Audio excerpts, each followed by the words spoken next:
আরে শালা তুই এখনো ঘুমাচ্ছিস নাকি? নতুন আইতে শালার রোহিঙ্গা মঙ্গে কোথা থেকে আসছে রে?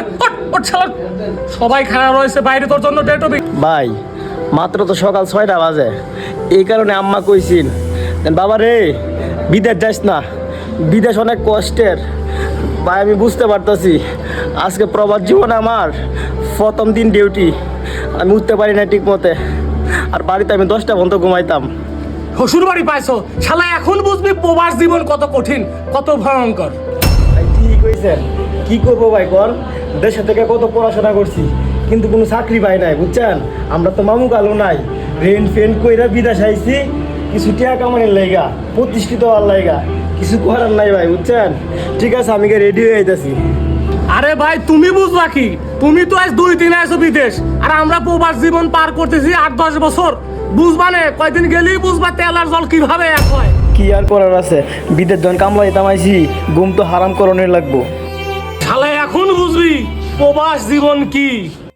বাবা রে বাবা, কত বড় সিরিয়াল ধরে টয়লেট করান লাগে। ব্যাপার কি নতুন দেখি না, আগে আয়া ফোরাদান লাগতেছে। হ্যাঁ সর্বনাশ করছে, হেরা ফুরান লোক দেখে আমার জায়গায় দিতেছে না, টয়লেটটা দেখতাম।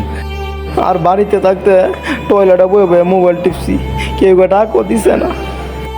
এখন মনে হইতেছে প্রবাস এসে অনেক বড় ভুল করে ফেলাইছি, তার চেয়ে বরং দেশে কিছু করার দরকার ছিল। এই ভাই কী হইলো এই ভাই এই বুঝছি, সবাই আমার নতুন পায়া, আমার কেউ দামও দিতেছে না। কি বিপদে ফেললাম আমি। হ্যাঁ আজকে আমার প্রবাসের প্রথম দিন, আজকে টয়লেটে সিরিয়াল লাগছে, আমি আর বিদেশ করতাম না, আমি আর প্রবাসে থাকতাম না, আমি বাড়িতে চলে যাইম।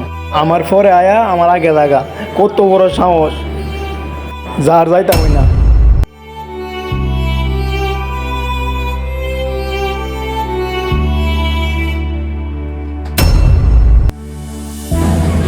হ্যালো,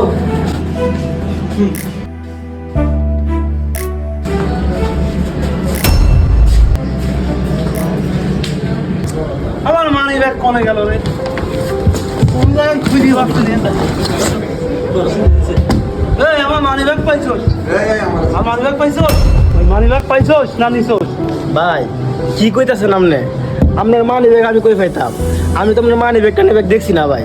আমি তো ঘুমাইতে উঠতে গিয়া ফ্রেশ ট্রেশ একটু মোবাইলটা টিপতাছি, একটু পরে ডিউটি দিলাম ভাই। আপনার মানি ব্যাগ আমি দেখি নাই ভাই। তাকে কি চিন্তা করি ভাই?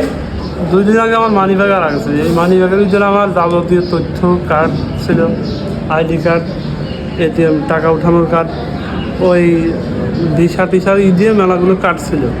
তো সেইগুলো 2 দিন আগে আড়াই গেছে, পাচ্ছি না। আবার রুমে নতুন একটা ছেলে আসছে, এরা ধরলাম, সে বললো আমি পাইনি, কিন্তু এখন নীল ওটাকে সেইটাই বুঝতেছি না। আমি একটা মানি ব্যাগ পাইছি 2 দিন আগে। হ্যাঁ দোস্ত, এটাই তো। তুই কই পাইলি? দোস্ত মানি ব্যাগটা তুই পাইছিস, আর আমি নতুন ছেলেটারে শুধু শুধু অপমান করলাম, আরে সন্দেহ করলাম। মানুষের কিছু কইতে হয় না ভাই।